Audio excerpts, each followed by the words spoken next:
ಈಗ ಆರ್ಸಿಬಿ ಆಟಗಾರನ ಕರೆಸಿ ಸನ್ಮಾನ ಮಾಡುವಂತಹ ಕಾರ್ಯಕ್ರಮ, ಅದು ಕೂಡ ಸರ್ಕಾರದಿಂದಲೇ ಅಧಿಕೃತವಾಗಿ ವಿಧಾನಸೌಧದ ಮೆಟ್ಟಿಲುಗಳ ಮೇಲೆ ಈ ಕಾರ್ಯಕ್ರಮದ ಆಯೋಜನೆ ಆದ್ರೆ ಸಂಪುಟದ ಸದಸ್ಯರಿಗೂ ಕೂಡ ಮಾಹಿತಿ ಇರಬೇಕಲ್ವಾ? ಯಾರೊಬ್ಬರಿಗೂ ಕೂಡ ಮಾಹಿತಿ ಕೊಟ್ಟಿಲ್ಲ. ಇದೇ ವಿಚಾರಕ್ಕೆ ಸಂಬಂಧಪಟ್ಟಂತೆ ಕೆಲ ಹಿರಿಯ ಸಚಿವರು ಅಸಮಾಧಾನ ವ್ಯಕ್ತಪಡಿಸ್ತಾ ಇದ್ದಾರೆ. ಸಂಭ್ರಮಾಚರಣೆಗೆ ಸಚಿವರಿಗೆ ಇರಲಿಲ್ವಂತೆ ಆಹ್ವಾನ ನೀಡದಿದ್ದಕ್ಕೆ ಸಂಪುಟ ಸಚಿವರೆಲ್ಲ ಫುಲ್ ಗರಂ ಆಗಿಬಿಟ್ಟಿದ್ದಾರೆ. ಸಂಭ್ರಮಾಚರಣೆಯ ವೇಳೆ ಹೈಜಾಕ್ ಮಾಡಿದ ವ್ಯಕ್ತಿಯ ವಿರುದ್ಧ ಸಚಿವರು ಸಿಟ್ಟಾಗಿದ್ದಾರಂತೆ. ಇದೇ ಕಾರಣಕ್ಕೆ ಸಿಎಂ ರಾಜಕೀಯ ಕಾರ್ಯದರ್ಶಿ ಗೋವಿಂದರಾಜ್ ಅವರ ವಜಾ ಕೂಡ ಆಯಿತು. ಸಚಿವರಿಗೆ ಇರಲಿಲ್ಲ ಯಾವುದೇ ಮಾಹಿತಿ. ಸಿಎಂ ಡಿಸಿಎಂ ಗೃಹ ಸಚಿವರಿಗೆ ಮಾತ್ರ ಮಾಹಿತಿ ಇತ್ತು. ಸಮಾರಂಭಕ್ಕೆ ಕರೆದಿಲ್ಲ ಅನ್ನೋ ಕಾರಣಕ್ಕೆ ಜಸ್ಟ್ ಅಲ್ಲಿ ವೇದಿಕೆ ಮೇಲೆ 2-3 ಜನ ಸಚಿವರು ಮಾತ್ರ ನೋಡೋದಕ್ಕೆ ಸಿಕ್ಕರು. ಸಚಿವ ಜಮೀರ್ ಅಹಮದ್ ಖಾನ್, ಎಂಸಿ ಸುಧಾಕರ್, ಜಮೀರ್ ಅಹಮದ್ ಖಾನ್ ಅವರ ಮಗ ಸಂಪುಟದಲ್ಲಿ ಏನಾದರೂ ಸ್ಥಾನಮಾನ ಇತ್ತ ಅವ್ರಿಗೆ? ಅವ್ರು ಕೂಡ ಭಾಗಿಯಾಗೋದ್ರು ಸರ್ಕಾರಿ ಕಾರ್ಯಕ್ರಮದಲ್ಲಿ. ಮಿನಿಸ್ಟರ್ಗಳಿಗೆ ಇರಲಿಲ್ಲ ಅವಕಾಶ, ಹಾಗಾಗಿ ಈಗ ಗರಂ ಆಗಿದ್ದಾರೆ. ಸಿಎಂ ಮೇಲೆ ಅಸಮಾಧಾನ ಹೊರಹಾಕ್ತಿದ್ದಾರೆ. ನಾವು ಸಚಿವ ಸಂಪುಟದ ಸದಸ್ಯರು ನಮಗೆ ಮಾಹಿತಿ ಕೊಡಲಿಲ್ಲ ಅಂದ್ರೆ ಹೇಗೆ, ಹೀಗಾದ್ರೆ ಹೇಗೆ ಅಂತಾನೆ ಹಲವಾರು ಸಚಿವರು ಪ್ರಶ್ನೆ ಮಾಡ್ತಿದ್ದಾರಂತೆ. ಸಚಿವರಾದ ಸತೀಶ್ ಜಾರಕಿಹೊಳಿ, ಎಂಬಿ ಪಾಟೀಲ್ ಸೇರಿದಂತೆ ಪ್ರಿಯಾಂಕ್ ಖರ್ಗೆಯಿಂದಲೂ ಕೂಡ ಸಿಎಂ ಸಿದ್ದರಾಮಯ್ಯನವರಿಗೆ ಪ್ರಶ್ನೆ ಮಾಡಲಾಗಿದೆ, ನಮಗೆ ಮಾಹಿತಿ ಇರಲಿಲ್ಲ ಅಂತ. ಸಚಿವ ಸಂಪುಟ ಸದಸ್ಯರನ್ನ ಹೈಜಾಕ್ ಮಾಡಿದ್ದಕ್ಕೆ ಈಗ ಸಚಿವರು ಆಕ್ರೋಶ ವ್ಯಕ್ತಪಡಿಸಿದ್ದಾರೆ. ಮತ್ತೊಂದು ಅಪ್ಡೇಟ್ ಇದೆ. ಕಾಲ್ತುಳಿತ ಆಗದಿದ್ದಲ್ಲಿ ಸಚಿವರಿಂದಲೇ ಆಗ್ತಾ ಇತ್ತಂತೆ ಭಾರಿ ಗಲಾಟೆ. ಸಮಾರಂಭ ಹೈಜಾಕ್ ಮಾಡಿದ್ದಕ್ಕೆ ಸಚಿವರು ಮಾಡ್ತಾ ಇದ್ರು ಗದ್ದಲ. ಬಟ್ 11 ಜನ ಸತ್ರಲ್ಲ, ಆ ಕಾರಣಕ್ಕೆ ಸ್ವಲ್ಪ ಹೈಡ್ ಆಗ್ತಾ ಇದೆ ಈ ಬೆಳವಣಿಗೆ. ಹೈಕಮಾಂಡ್ ಮಟ್ಟಕ್ಕೂ ಕೂಡ ತೆಗೆದುಕೊಂಡು ಹೋಗುವಂತಹ ಪ್ಲಾನಿಂಗ್ ಅಲ್ಲಿ ಇದ್ರಂತೆ ಸಚಿವರು.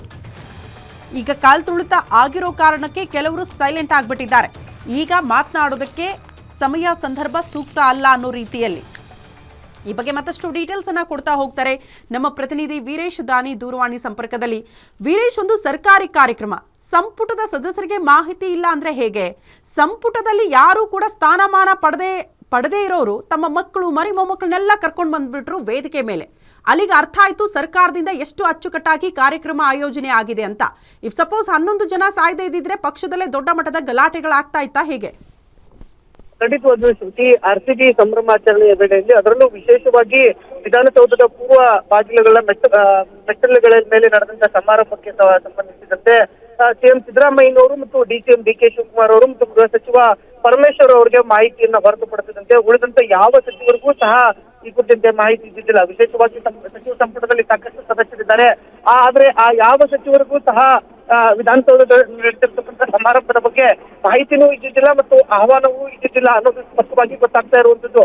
ವಿಶೇಷವಾಗಿ ಸಿಎಂ ಸಿದ್ದರಾಮಯ್ಯನವರ ಜೊತೆಗೆ ಎಂಸಿ ಸುಧಾಕರ್ ಅವರು ಬರ್ತಾರೆ, ಜಮೀರ್ ಅಹಮದ್ ಬರ್ತಾರೆ. ಇವರನ್ನು ಹೊರತುಪಡಿಸಿದಂತೆ ಉಳಿದ ಯಾವ ಸಚಿವರುಗಳಿಗೂ ಸಹ ಆಹ್ವಾನ ಇರೋದಿಲ್ಲ. ಹೀಗಾಗಿ ಎಲ್ಲ ಸಚಿವರು ಸಹ ಒಂದ್ ಕಡೆ ಆಕ್ರೋಶವನ್ನು ವ್ಯಕ್ತಪಡಿಸಿದ್ರು. ಸರ್, ನಮ್ಗೆ ಈ ಸಮಾರಂಭದ ಬಗ್ಗೆ ಸ್ವಲ್ಪವೂ ಸಹ ಮಾಹಿತಿ ಇಲ್ಲ, ಇಷ್ಟೊಂದು ದೊಡ್ಡದಾದಂತ ಸಮಾರಂಭವನ್ನ ಮಾಡ್ತಾ ಇದ್ದೀರಾ, ಆದ್ರೆ ಯಾಕೆ ನಮ್ಗೆ ಆಹ್ವಾನವನ್ನ ಕೊಡ್ಲಿಲ್ಲ ಅಂತ ಹೇಳಿ ಸಚಿವರು ಎಲ್ಲರೂ ಸಹ ಸಿಎಂ ಅವರ ಮುಂದೆ ಒಂದು ಅಸಮಾಧಾನವನ್ನ ವ್ಯಕ್ತಪಡಿಸುವ ಮೂಲಕ ಡಿಪಿಆರ್ ಇಲಾಖೆಗೂ ಸಹ ವ್ಯಕ್ತಿ ಯಾರು? ರಾಜಕೀಯ ಕಾರ್ಯದರ್ಶಿನ ಗೋವಿಂದರಾಜ್ ಅವರೇ ಓವರ್ಟೇಕ್ ಮಾಡ್ಬಿಟ್ರ? ಅವರ ಅಣತಿಯಂತೆ ಕಾರ್ಯಕ್ರಮದ ಆಯೋಜನೆ ಆಗೋಯ್ತಾ ಹೇಗೆ? ಖಂಡಿತವಾಗಿ ಸುದ್ದಿ, ಇದೇ ಪ್ರಶ್ನೆ ಇದೀಗ ಎಲ್ಲರೂ ಸಹ ಕೇಳ್ತಾ ಇರುವಂತದ್ದು. ವಿಶೇಷವಾಗಿ ಏನು ಆರ್ಸಿಬಿ ಗೆದ್ದ ನಂತರ ಬೆಳಗ್ಗೆನೂ ಸಹ ಬೆಳಗ್ಗೆನೆ ಸಿಎಂ ಸಿದ್ದರಾಮಯ್ಯನವರ ಮನೆಗೆ ಗೋವಿಂದರಾಜ್ ಅವರು ಹೋಗಿ ಬೆಳಗ್ಗೆ 7:30 ಸುಮಾರಿಗೆ ಸಿಎಂ ಸಿದ್ದರಾಮಯ್ಯನವರಿಗೆ ಒಂದು ಮಾಹಿತಿಯನ್ನ ಕೊಡ್ತಾರೆ ಮತ್ತು ವಿಧಾನಸೌಧದಲ್ಲಿ ಸಮಾರಂಭವನ್ನ ಮಾಡೋಣ ಅನ್ನೋ ಒಂದು ಮನವಿಯನ್ನ ಸಿಎಂ ಸಿದ್ದರಾಮಯ್ಯನವರನ್ನ ಮಾಡಿಸಿ ಅವರನ್ನ ಆದ್ರೆ ಸಚಿವ ಸಂಪುಟದ ಸದಸ್ಯರಿಗೆ ಯಾರಿಗೂ ಸಹ ಗೋವಿಂದರಾಜ್ ಅವರು ಆಹ್ವಾನವನ್ನು ಕೊಡಲ್ಲ ಮತ್ತು ಮಾಹಿತಿಯನ್ನು ಕೊಡಲ್ಲ. ಇದೇ ವಿಚಾರವೇ ಇದೀಗ ಸಾಕಷ್ಟು ಆಕ್ರೋಶ ಮತ್ತು ಚರ್ಚೆಗೆ ಕಾರಣವಾಗ್ತಾ ಇರುವಂತದ್ದು. ಎಲ್ಲ ಸಚಿವರು ಸಹ ಗೋವಿಂದರಾಜ್ ಅವರು ಮೇಲೆ ಆಕ್ರೋಶವನ್ನು ಹೊರ ಹಾಕಿದ ಹಿನ್ನೆಲೆಯಲ್ಲೇ ಇದೀಗ ಅವರನ್ನು ಸಿಎಂ ರಾಜಕೀಯ ಕಾರ್ಯದರ್ಶಿ ಹುದ್ದೆಯಿಂದ ವಜಾಗೊಳಿಸಲಾಗಿರುವಂತದ್ದು. ಓಕೆ ವೀರೇಶ್, ಧನ್ಯವಾದಗಳು ತಮ್ಮೆಲ್ಲ ಮಾಹಿತಿಗೆ.